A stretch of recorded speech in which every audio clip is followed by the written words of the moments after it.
अमरीकी सदर Donald Trump कहते हैं मुख्तलिफ ममालिक पर 15 से 50% के दरमियान टैरिफ आयद होगा। अगर वो अमरीका में कारोबार खोलने पर राजी होते हैं तो हम उनका टैरिफ कम कर देंगे। वाशिंगटन में AI समिट से खिताब में उन्होंने कहा, यूरोपीय यूनियन के साथ संजीदा मुज़ाकरात कर रहे हैं, चीन के साथ भी डील करने वाले हैं। डोनाल्ड ट्रंप ने अमरीका और नेटो के दरमियान डील पर जोर देते हुए कहा, डील के तहत यूरोपीय इत्तेहादी हथियार खरीद कर यूक्रेन को भेजेंगे। यूरोपीय इत्तेहादी अमरीका को फौजी साजो सामान की 100% अदायगी करेंगे। अमरीका आने वाले तमाम गैर मुल्कियों पर $250 इजाफी वीजा फीस आयद। ये फीस हर वो मुसाफिर अदा करेगा जो नॉन इमिग्रेंट वीजा के लिए अप्लाई करेगा।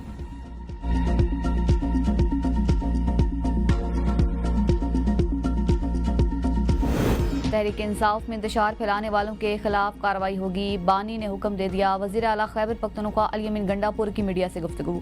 कहा, सेनेट इंतखाबात पर बानी से बैरिस्टर सैफ और जहीर एडवोकेट ने मुलाकात करके उम्मीदवारों के नाम दिए। जो फहरिस्त मिली उसमें मुराद सईद, फैसल जावेद, मिर्जा अफरीदी और इरफान सलीम के नाम थे। बानी चेयरमैन ने दोबारा लिस्ट अपडेट करके नूरुल हक कादरी का नाम आगे लाने का कहा। इरफान सलीम का नाम ड्रॉप किया। बैरिस्टर सैफ कभी भी बानी चेयरमैन के हवाले से झूठ नहीं बोल सकते। हर चीज में सियासत नहीं करनी चाहिए। अमन व अमान मुश्तरका मसला। अपोजिशन का APC से बाइकआउट समझ से बाहर है। हम लोगों से मुशावरत और जिरगे भी कर रहे हैं। उंगलियां उठाना आसान है, अपने अमल को सही करना चाहिए।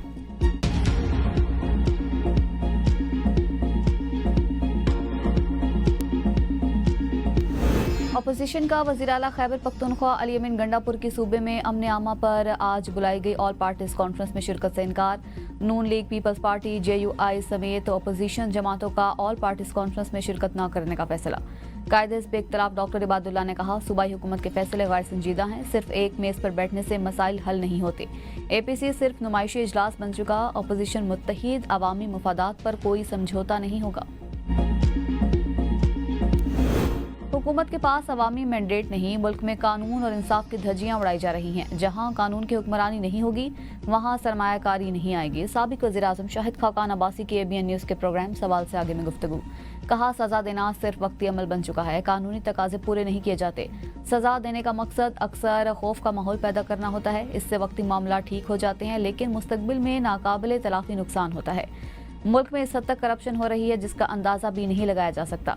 अब वक्त आ गया है कि हम संजीदगी से सोचें और बेहतर फैसले करें।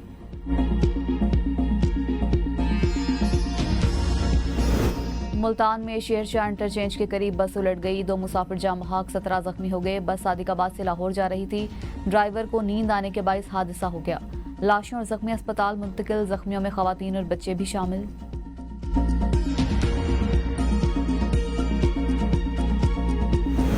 गिलगित बल्तिस्तान में चिलास से शिगर तक सैलाबी रैलों से तबाही। दयामिर, थक, नियाट, खनर और थोर आफत ज़दा इलाका करार। केटू जाने वाली शाहरा का पुल टूट गया। 10 देहात का ज़मीनी राबता मुनक़ता। आमदरफ्त मअतल। मुतबादिल रास्ता न होने से मुश्किलात में इजाफा। शाहरा बाबूसर पर फंसे सयाहों और मुसाफिरों को रेस्क्यू कर लिया गया। लापता सयाहों की तलाश के लिए रेस्क्यू ऑपरेशन जारी।